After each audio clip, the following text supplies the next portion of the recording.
ሰላም ጤና ይስጥልኝ ውድ የ24/7 ዜና ተከታታዮቻችን፣ የሰዓቱን ዜና ይዤ ቀርብ ያለው እስከ ፍጻሜው አብራችሁን ቆዩ። የምንለቃቸው መረጃዎች እንዲደርሳችሁ ላይክ፣ ሼር እና ሰብስክራይብ ማድረጋችሁ እንዳትረሱ በማለት ወደ ዜናው አለፉ። የእስራኤል ፕሬዝዳንት አይዛክ ሄርዞግ ለይፋዊ የሥራ ጉብኝት አዲስ አበባ ገብተዋል። ፕሬዝዳንቱ ቦሌ ዓለም አቀፍ አውሮፕላን ማረፊያ ሲደርሱ የውጭ ጉዳይ ሚኒስትር ዶክተር ጌዲዮን ጢሞቴዎስ ናቸው የተቀበሏቸው። ፕሬዝዳንቱ በቆይታቸው በተለያዩ የሁለትዮሽ ቀጠናዊ ጉዳዮች ላይ ይመክራሉ ተብሎ ይጠበቃል። የእስራኤሉ ፕሬዝዳንት የመጡት የቱርክ ፕሬዝዳንት ረጀብ ጣይብ ኤርዶጋን በመጡ ከሳምንት በኋላ ነው። ኤርዶጋን አዲስ አበባ በነበሩበት ጊዜ እስራኤል ለሶማሊላንድ የሰጠችው የሀገርነት እውቅና ሶማሊላንድንም ሆነ የአፍሪካ ቀንድ እንደማይጠቅም ተናግረው ነበር የሄዱት። ይህ ከሆነ ከሳምንት በኋላ የእስራኤል ፕሬዝዳንት ለይፋዊ የሥራ ጉብኝት አዲስ አበባ ገብተዋል። ይህ በእንዲህ እንዳለ ጠቅላይ ሚኒስትር ዶክተር አብይ አህመድ የእስራኤል ፕሬዝዳንት አይዛክ ሄርዞግን ተቀብለው ውይይት አደረጉ። ዛሬ ወደ ኢትዮጵያ ለይፋዊ ጉብኝት የመጡትን የእስራኤል ፕሬዝዳንት አይዛክ ሄርዞግን ተቀብዬ ፍሬያማ ውይይት አድርገናል ሲሉ ጠቅላይ ሚኒስትር ዶክተር አብይ ገልጸዋል። የኢትዮጵያና እስራኤል ግንኙነት በማጤን በወል ፍላጎታችን ላይ ተመስርተን ትብብራችን የምናሳድግባቸውን መንገዶች ተመልክተናል ብለዋል። የአዲስ አበባ ከተማ አስተዳደር ከንቲባ አዳነች አቤቤ ለእስራኤል ፕሬዝዳንት አይዛክ ሄርዞግ የመላው ጥቁር ሕዝቦች ኩራት የሆነውን የአድዋ ድል መታሰቢያ ሙዚየምን አስጎብኝተዋል። በጉብኝቱ ወቅት ለሀገር ሉዓላዊነትና ለነጻነት ዋጋ የከፈሉ ጀግኖች ታሪክ ለፕሬዝዳንት ተብራርቶላቸዋል። ከንቲባዋ በማህበራዊ ትስስር ገጽ ባስተላለፉ መልእክት ፕሬዝዳንት አይዛክ ሄርዞግ በአድዋ ድል መታሰቢያ ሙዚየም ለነበራቸው ቆይታ ምስጋናቸውን አቅርበው አያይዘውን ፕሬዝዳንቱ በምድረ ቀዳማዊቷ ኢትዮጵያ እንዲሁም በአዲስ አበባ የሚኖራቸው ቆይታ ፍሬያማና ስኬታማ እንዲሆን በራሳቸውና በከተማ አስተዳደሩ ስም መልካም ምኞታቸውን ገልጸዋል። ይህ ጉብኝት በሁለቱ ሀገራት መካከል ያለውን ታሪካዊና ዲፕሎማሲያዊ ግንኙነት ይበልጥ የሚያጠናክር እንደሆነም ታምኖበታል።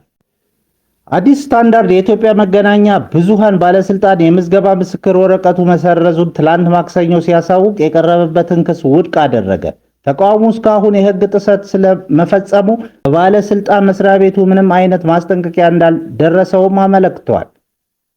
ዓለም አቀፍ የጋዜጠኞች መብት ተከራካሪ ድርጅት ሲፒጄ በበኩሉ ባለስልጣን መስሪያ ቤቱ ግልጽ ያልሆነ ያለውን ብሔራዊ ጥቅምና የሚዲያ ስነ ምግባርን እንደ መሳሪያ በመጠቀም ነፃ ጋዜጠኝነትን ቀጥ እያሰኘ ነው ብሏል።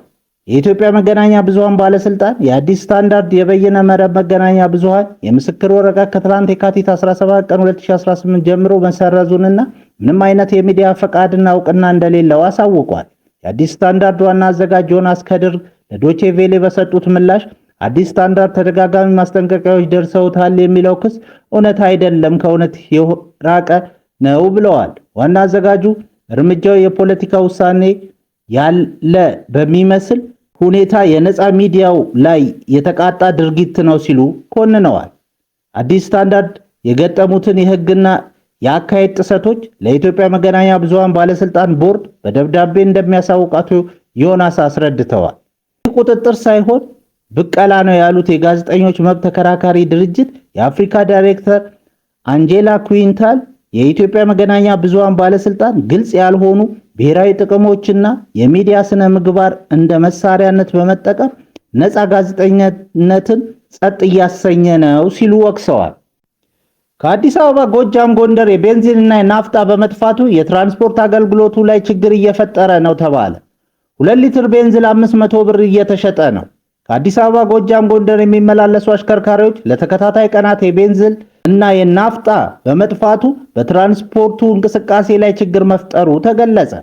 ቅሬታ አቅራቢዎች እንደገለጹት በተከታታይ ቀናት በነዳጅ ማደያዎች የቤንዚን እና የናፍጣ አገልግሎት ስርጭት ባለመኖሩ ለሕገወጥ ነጋዴዎች የተጋለጡ መሆኑን ገልጸዋል። በነዳጅ ማደያዎች ነዳጅ በተራገፈ ማግስት ነዳጅ አልቋል በሚል ምክንያት ረጃጅም ሰልፎች ማየት የተለመደ ነው የሚሉት ቅሬታ አቅራቢዎች በሕገወጥ ንግድ ላይ የተሰማሩ አካላት ዘንድ 2 ሊትር ቤንዚን 500 ብር፣ ናፍጣ እስከ 250 ብር ድረስ ለመግዛት አሽከርካሪዎች መገደዳቸውን ለብስራት ራዲዮ ተናግረዋል።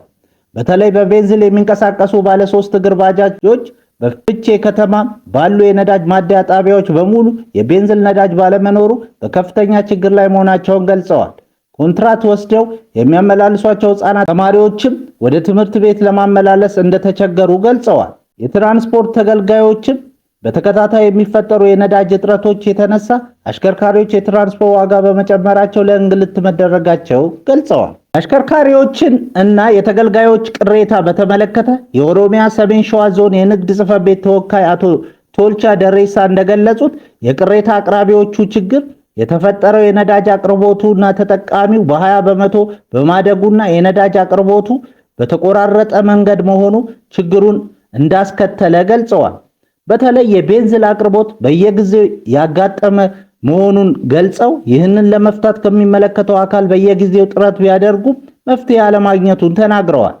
የናፍጣ እጥረት አልፎ አልፎ ቢያጋጥምም የነዳጅ ክፍፍሉን ፍትሃዊ ለማድረግ ለከባድ፣ ለኮንስትራክሽን፣ ለግብርና ማሽን ተሽከርካሪዎች ከፍተኛውን ሊትር ነዳጅ ሲሰጥ ለህዝብ ማመላለሻና ለአነስተኛ ተሽከርካሪዎችም በኮታ እንዲከፋፈል እየተደረገ እንደሆነም ገልጸዋል።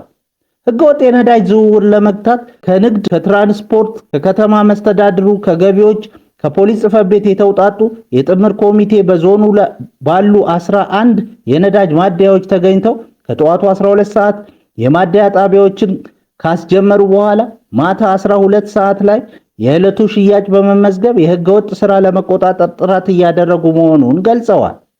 በተጨማሪም በ11ዱ ማደያዎች ላይ ሰሞኑን በቂ ነዳጅ ይራገፋል የሚል ግምት ስላለ ችግሩ የሚፈታ ሲሆን በተለይ የህገወጥ ንግዱን ለመቆጣጠር ከፖሊስ ጋር በጥምረት እየተሰራ መሆኑን አቶ ቶልቻ ደሬሳ ጨምረው ገልጸዋል።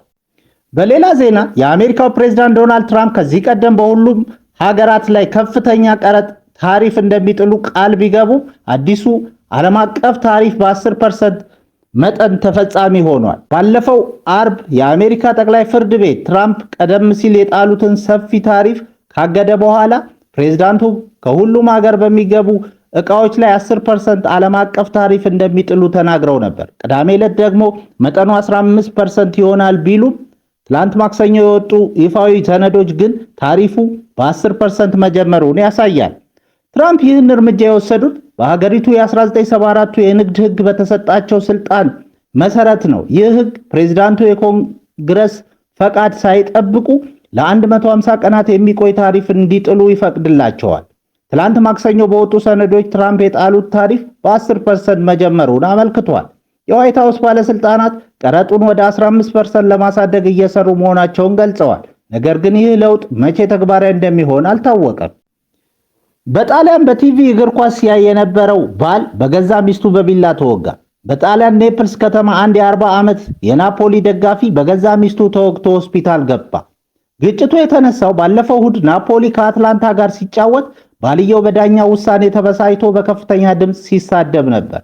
ሚስትየው ግን ስድቡ ለእሷ የተሰነዘረ መስሏት በመሳሳቷ በመጀመሪያ መቀስ በመቀጠልም የወጥ ቤት ቢላ በመጠቀም ባሏን ወቅተዋለች።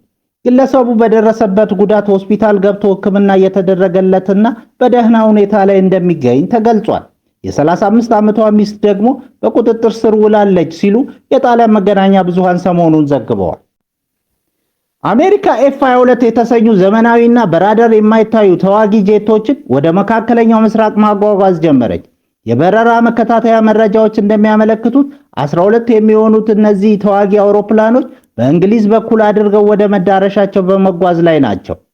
ይህ ወታደራዊ እንቅስቃሴ ፕሬዝዳንት ዶናልድ ትራምፕ በኢራን ላይ ጥቃት የመሰንዘር አማራጭን እያጤኑ ባሉበት ወቅት የተከናወነ ሲሆን አሜሪካ በአካባቢው ያላትን ወታደራዊ አቅም ለማጠናከርም ያለመ ነው።